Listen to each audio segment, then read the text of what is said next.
Hi, I'm Elisa, and this is Flow Living TV, where we dish on all things hormonal for women, and we learn how to use food to get our hormones to work for us. So I have a great question today, and I want to share it with you and see if it might help you too. A woman wrote in and asked, I haven't had a period in over 2 years. What can I do to bring it on? I've tried meds and sadly nothing has worked. I went off the pill last fall and I have yet to get my period back.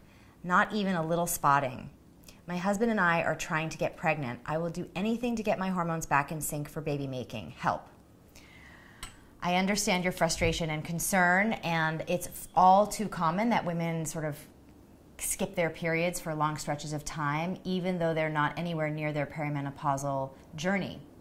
So I want to explain first what might be going on and then what we can do naturally to bring the cycle back, because I have women who come into our center all the time with missed periods, and we are able to get them to have their periods restored naturally without any drug therapy within 3 or 4 months. And they may not have gotten their period for 5 years. I even had a woman once come in, she had not had a natural period for 13 years, and after 3 months of our protocol, she was menstruating. So what's going on? Why you're not getting your period for stretches of time has to do with a couple of potential factors. You may have recently gotten off the pill. You may have been had a history of over-exercising or calorie restriction. You may have had a history of PCOS, and things may be exacerbated at this point, right?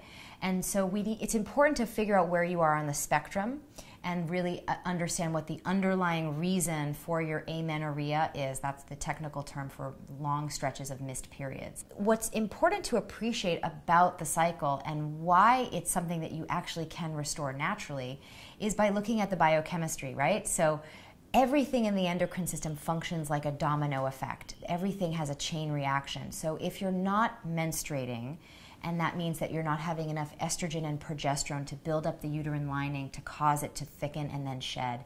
You may also not have enough estrogen and progesterone to work on the ovulation part of the cycle. So it's a connected piece. If one thing is not working properly, something else might not be allowed to trigger the appropriate response in terms of your hormonal cascade. So you may be stuck in this sort of holding pattern, this limbo of you're not ovulating, you're not menstruating, and how do we kick that off?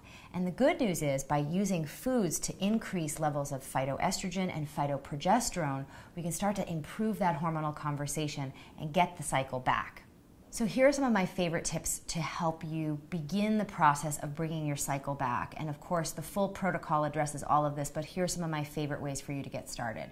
First and foremost, we've got to get the healthy fats in your diet increased. Working with things like avocados, sunflower seeds, flax seeds, all of these good fats help signal to the body that there's adequate supply of this type of omega-3 and essential fatty acids for hormones to be stabilized. The second thing that I want you to be looking at is exercise patterns. If you're over-exercising, and by that I mean, you're at the gym for hours at a time every single day, maybe an hour every single day or an hour and a half, and really pushing yourself to the point where you're just exhausted each and every time you leave.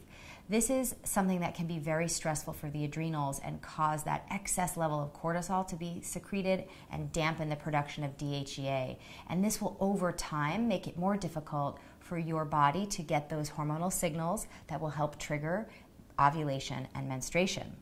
The third thing that I want you to do is really look at your sleeping pattern. Are you a night owl, and are you someone who has a problem with sort of getting up in the morning? If this is happening, your melatonin levels and cortisol and dopamine levels might be off, and this may affect your ovulation and menstruation. So I want you to be thinking about how you can bring your sleeping patterns back into rhythm with circadian patterns of the sun, right? Wake up when the sun is rising, try to go to bed before 10 or 11 p.m. at night, and this will really help. That consistency will really help your cycle be something that's much more easily regulated. Another thing that we find helps so many of our clients at Flow Living has to do with creativity. If you're feeling that your period's not coming, try doing a little bit around creative expression. Take a dance class, start singing, do whatever it is that you feel really creatively passionate about. There's something about getting your creative juices flowing that helps connect with ovulation and menstruation. It may sound a little bit out there, but energy medicine is something to take into consideration when we're trying to use all of the tools that we have available to get the body working as quickly as possible. Now I want to hear from you. Tell me what you thought about this video by posting in the comment section below. And if you have any question about your cycle or getting your period to start up again, email us at info@flowliving.com. Every woman deserves to feel great all month long, and I want you to experience your new normal of health.